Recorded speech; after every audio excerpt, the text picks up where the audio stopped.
Bonsoir à tous, ici Angelo pour une nouvelle vidéo, nouvelle semaine sur Terre, dernière vidéo des États-Unis puisque je reviens en France la semaine prochaine.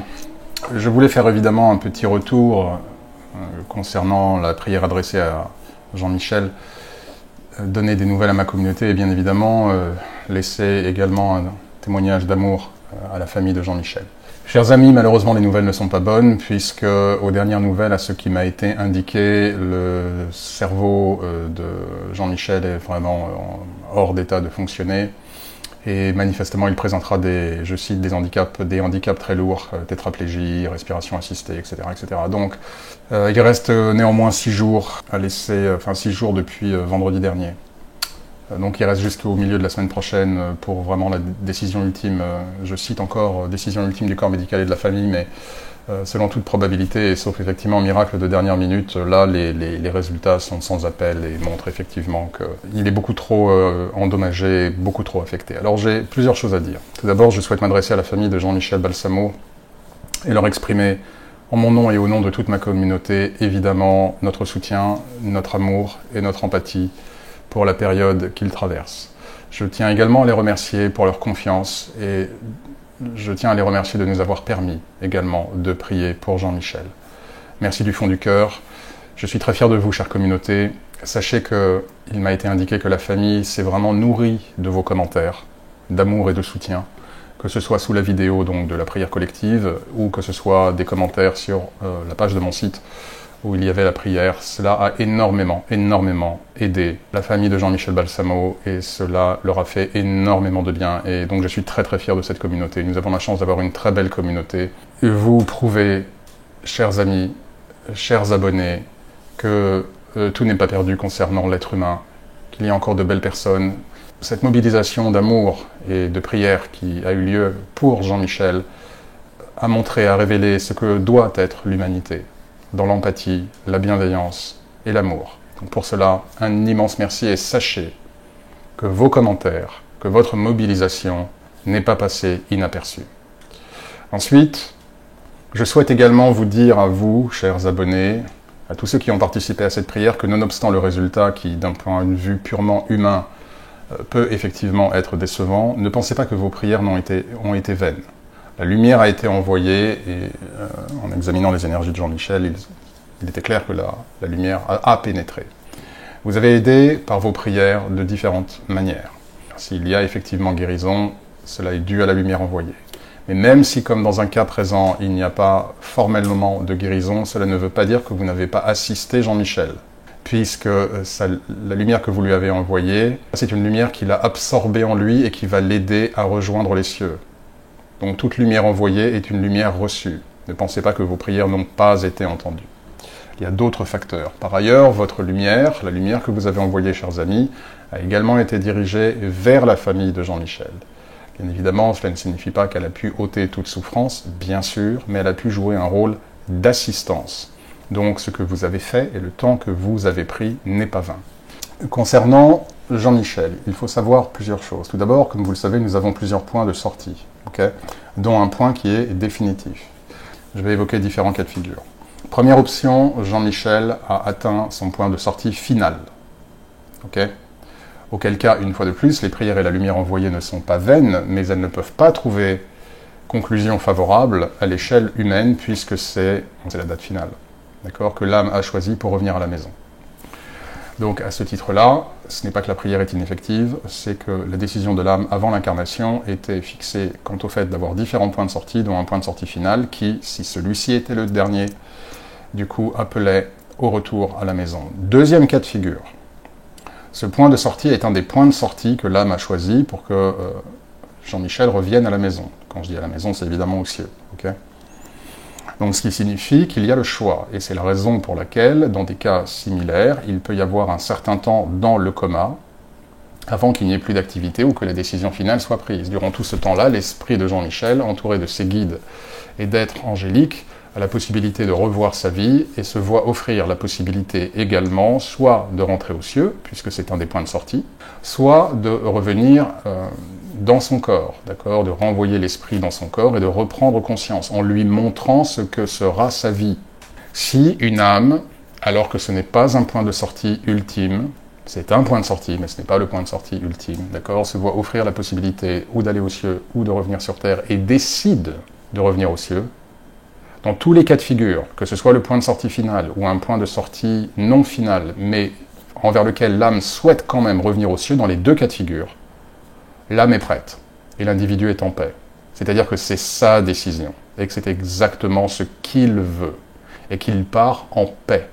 Non en tourment, il part en paix.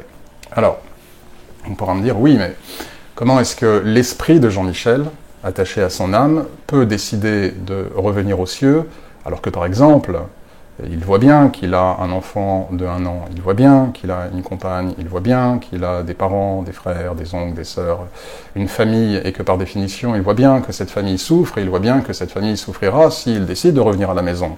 Est-ce que cela donc veut dire qu'il s'en fiche, qu'il est égoïste, ou qu'il n'aime pas son enfant, ou qu'il n'aime pas sa femme? Absolument pas.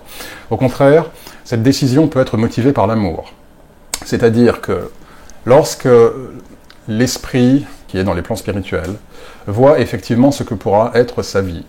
Si sa vie est d'être cloué à une chaise, de ne plus pouvoir parler, de pouvoir juste bouger la tête, vraiment de ne plus pouvoir vivre normalement, il n'est pas rare que l'individu, pour éviter à la famille ce fardeau, choisisse de partir. Si l'esprit de Jean-Michel ne souhaite pas, pour des raisons d'amour, en voyant la souffrance, le poids, le fardeau, les contraintes que sa vie sera, pour sa famille, pour son enfant, pour sa compagne, pour les membres de sa famille, d'accord, et qu'il ne veut pas leur imposer cela. Okay. Donc il choisit de revenir à la maison. Bien sûr, en décidant de revenir sur Terre, même dans un état extrêmement dégradé, cela est une leçon, on va dire, une expérience de vie plutôt. Une expérience de vie pour lui, mais c'est également une expérience de vie pour la famille, puisque, comme je l'ai expliqué, même dans des états extrêmement dégradés, des liens peuvent se nouer ou peuvent se développer, des choses peuvent arriver, peuvent survenir, des rééquilibrages karmiques peuvent s'opérer, mais cependant, il n'y a aucun jugement envers la décision de Jean-Michel s'il décide de revenir aux cieux pour épargner à sa famille la souffrance, le poids, et le fardeau de devoir s'occuper de lui de cette manière. Donc c'est un choix qui est guidé par l'amour. Mais en aucun cas, cela signifie qu'il se fiche de sa famille, qu'il est égoïste, qu'il ne pense qu'à lui, et qu'il n'en a rien à faire de ce qui reste en bas. Au contraire, c'est très souvent l'inverse qui se produit, c'est parce que justement l'esprit de l'individu attaché à l'âme voit à quel point sera la souffrance de la famille, que de le voir si amoindri, et avec tout ce que cela implique en termes de contraintes, de s'en occuper, etc., etc. C'est justement parce qu'il ne veut pas, c'est un acte d'amour, parce qu'il ne veut pas que ceux qu'il aime profondément vivent cette expérience, qu'il décide de repartir à la maison, sachant que lui continuera à se manifester dans la vie des membres de sa famille, qu'au moment où il est justement dans cet état intermédiaire, où il a le choix, il voit, lui, les ramifications karmiques, les liens karmiques qu'il a avec sa maman, avec son papa, avec sa fille, avec sa compagne, et que lui sait déjà que non seulement ils vont se retrouver aux cieux, mais qu'également il a, si vous voulez, l'historique de toutes les vies qu'ils ont passées ensemble, et il sait qu'ils en auront d'autres. Donc, si vous voulez, ce n'est pas le même impact que l'être humain qui, effectivement, lui, voit juste la perte d'un être cher, mais qui n'a pas accès à toutes ces informations, ce qui, du coup, évidemment, amplifie la douleur. Je tenais vraiment à dire cela à la famille, il part en paix, c'est son choix, c'est sa décision, et il est loin d'être exclu, loin d'être exclu. Que la volonté pour Jean-Michel est moins de ne pas vouloir vivre une vie dégradée, mais plutôt que de ne pas vouloir vous imposer une vie dégradée. Alors, une fois de plus, je dis tout ceci sous réserve d'un miracle de dernière minute, puisque une fois de plus, les nouvelles que j'ai reçues sont les nouvelles que je vous ai données, okay, que si les choses continuent de cette manière, effectivement, ce sera terminé, du moins pour l'enveloppe charnelle de Jean-Michel, évidemment pas pour son âme, bien évidemment. Donc, sous réserve de miracles de dernière minute, c'est ce qui se passe, d'accord? C'est un acte de bienveillance, c'est un acte presque de sacrifice, de générosité, de compassion pour ceux qu'il aime, que de ne pas vouloir leur imposer, que de le voir et que de devoir prendre soin de lui aussi dégradé. En tout cas, je tiens évidemment une fois de plus à adresser tout mon amour à la famille de Jean-Michel, et à Jean-Michel bien évidemment, que la famille sache que tout a été fait pour plaider la cause de Jean-Michel et pour améliorer son état. Je suis ravi d'avoir pu comptez sur vous également pour me soutenir dans cette tâche, chers amis, et que la famille de Jean-Michel sache que beaucoup de personnes ont prié pour Jean-Michel, d'accord? Nous avons fait un travail d'équipe, et nous nous sommes tous mobilisés pour prier le Christ, pour Jean-Michel. La décision de Jean-Michel est souveraine, et quelle que soit la souffrance que cela malheureusement engendre pour ceux qui demeurent ici-bas, cela fait partie du processus de deuil par lequel va devoir passer la famille, mais il faut bien comprendre que c'est une décision qu'il a choisie, qu'il a en soupesant tous les tenants et les aboutissants.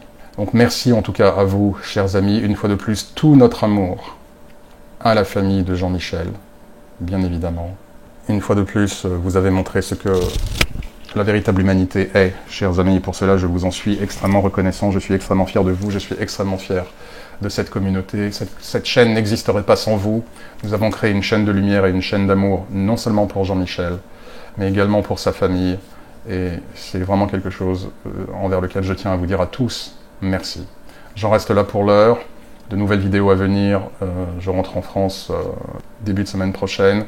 Je vous salue, chers amis. Que Dieu vous bénisse. Prenez soin de vous, de ceux que vous aimez et de ceux qui vous aiment. Je vous souhaite également une excellente fête de Pâques et je vous dis à très bientôt.